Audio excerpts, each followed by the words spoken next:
Good afternoon, our viewers. You're welcome to the third episode of the Gynae Health Series.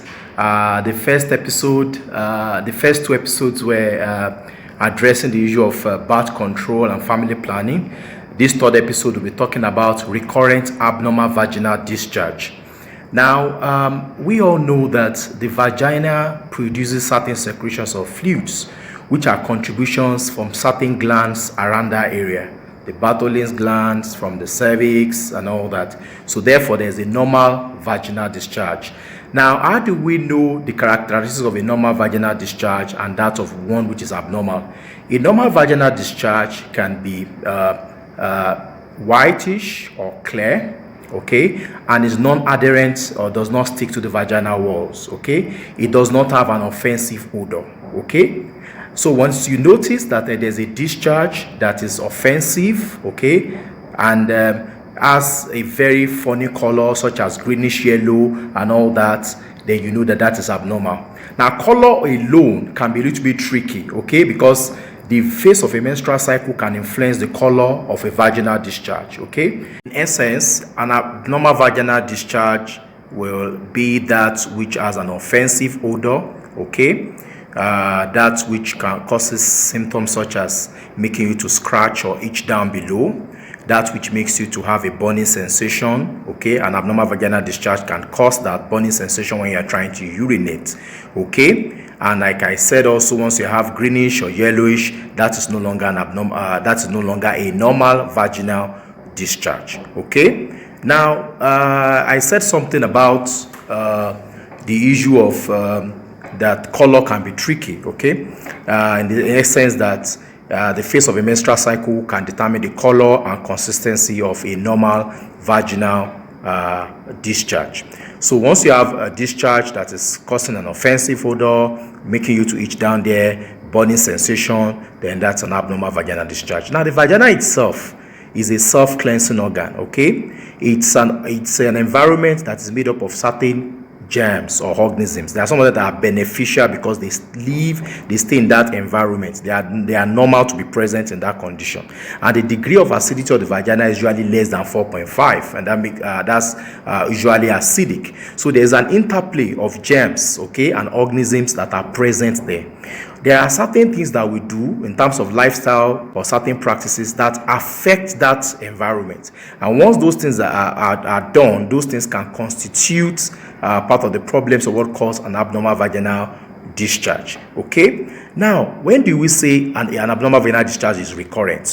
When a patient is having 4 episodes or more. When you're having 4 episodes or more in a year, that's what we call a recurrent abnormal vaginal discharge, okay. 4 more separate episodes, okay, discrete separate episodes in a year.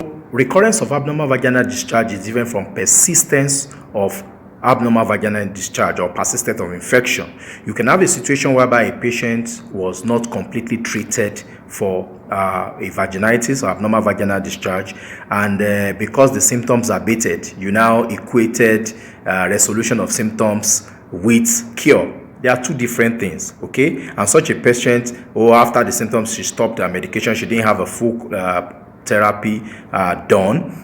3 weeks or after, she now, I'm having recurrence. That is persistence of infection. You were not just optimally treated for it. Now, the causes, they could be infective or non-infective. Now, a lot of times people think, they are due to germs. There are non-infective causes. That is, things that are not due to germs that can cause abnormal vaginal discharge. Foreign body, there are people who have forgotten tampons into the vagina before, found on speculum examination. You could have situations whereby mechanical irritation, maybe by virtue of you are reacting to a particular scented soap you are using, or your underwear is reacting to a particular detergent you are using. And also, some people have, in addition, under the non-infective causes, the ones we are particularly worried about, especially in certain reproductive age group, postmenopausal women, we want to be sure that we are not dealing with warning signs of a gynecological malignancy. And that's why we'd like to do cytology, okay, apart from the routine just checking for infection and all that. You can imagine a patient who has been using bundles of clotrimazole cream for years, and only for her to diagnose of vulvar cancer later on, okay, due to chronic itching down there. So chronic itching down there or pruritus vulvae may be a warning sign of vulvar cancer in anybody in the age of in her 60s or 50s, postmenopausal woman in particular. This is just like an introductory video on the series. Okay, the next 3 episodes on the Gynae Health series will be focusing on recurrence of abnormal vaginal discharge. We'll be talking about vulvar ulcers. Then we'll talk about sexually transmitted diseases, because a lot of times people feel not all form of discomfort or abnormal discharge down there means you've contacted an STD, a sexually transmitted disease. We are going to in the other episodes we'll be talking about the difference between sexually transmitted diseases and sexually transmitted infections. So a lot of people mix them together. Some people also mix it up with urinary tract infection. They are distinct things. So under the infective causes of abnormal vaginal discharge, we have the ones due to vaginal candidiasis, which we normally known as vaginal thrush. We have the ones due to bacterial vaginosis. We also have the ones due to trichomoniasis. Now, on vaginal thrush, like I explained earlier, that Candida, if yeast is one of those organisms present in the vagina, okay? But when there are certain things that alter the balance, okay, in the vagina, leads to a situation whereby you have a preponderance of the fungal organisms and the bacteria that are meant to keep it in balance are decreased, okay? For example, people who abuse antibiotics anyhow is a risk factor, okay, for it. Your immunity is low, okay? If a diabetic patient or people on steroids for medical disorders, they are a risk factor of it. Some patients, oral contraceptive pills, risk factor for vaginal candidiasis. So those are things we look out for. Those are possible predisposing factor to vaginal candidiasis. Okay. Now, douching, those who douche, who try to wash the inner part of the vagina, that can also alter the balance and cause a problem. Some women, in a bit of trying to feel fresh, they use scented materials to wash the inner part of the vagina. This is a very wrong practice. Okay, I've explained to you that there's a degree of acidity of the vagina. The pH is about 4.5, and there are organisms that are there in a normal healthy state.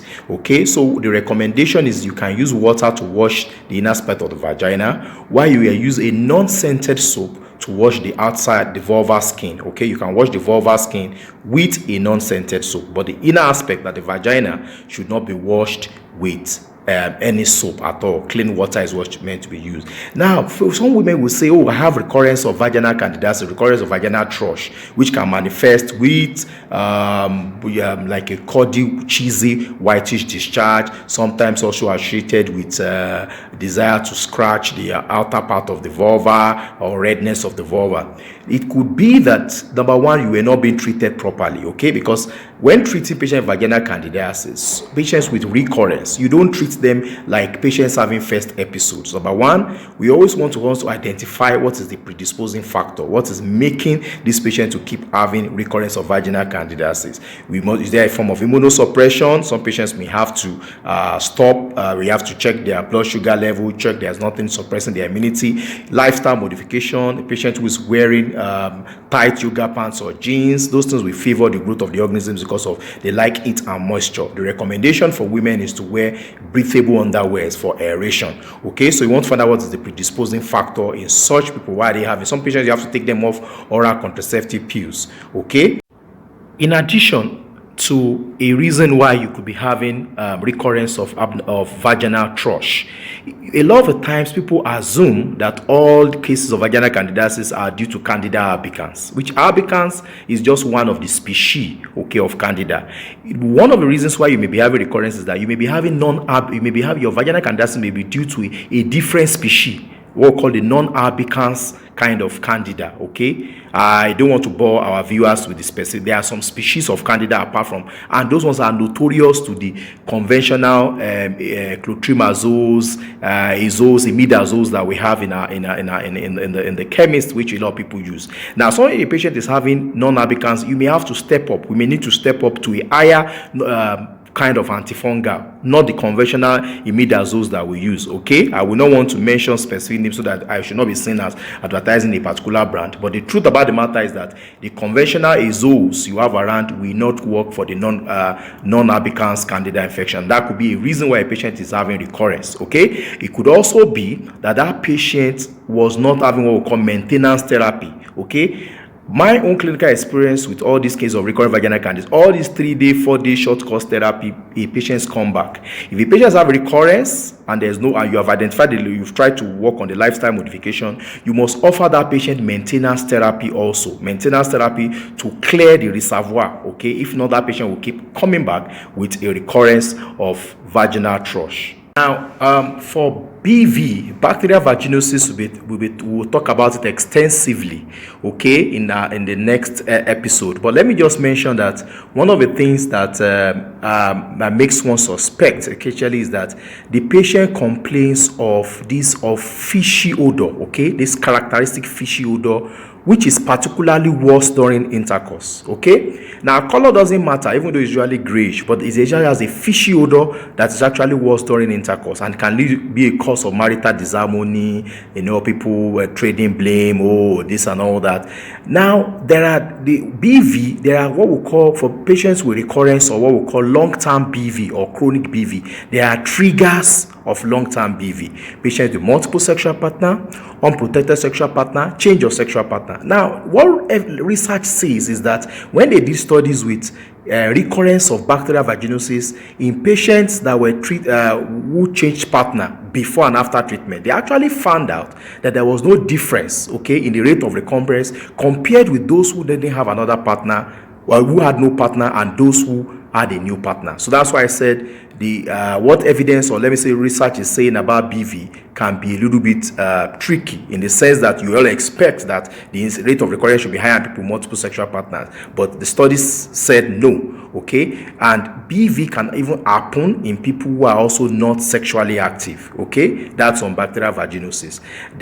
Those are the triggers of chronic bacterial vaginosis. Heavy menses, okay, menses being heavy in a patient with pre-existing bacterial vaginosis can be a trigger of chronic bacterial vaginosis, okay? The same thing with things about lifestyle modification, which I also mentioned for case of vaginal candidiasis. So there are several things we need to consider when talking about abnormal vaginal discharge. Please let us avoid self-medications. Let's seek proper evaluation. Not all of them are due to infection, okay? Some of the patients needs to be evaluated for cytology to be sure there are no abnormal cells, okay? You must seek an evaluation by your gynecologist. Do not just treat over the counter. You may not be using the right medication. You may be using an antibiotic when whatever what you had is a fungal thing, okay? So you need to be properly evaluated.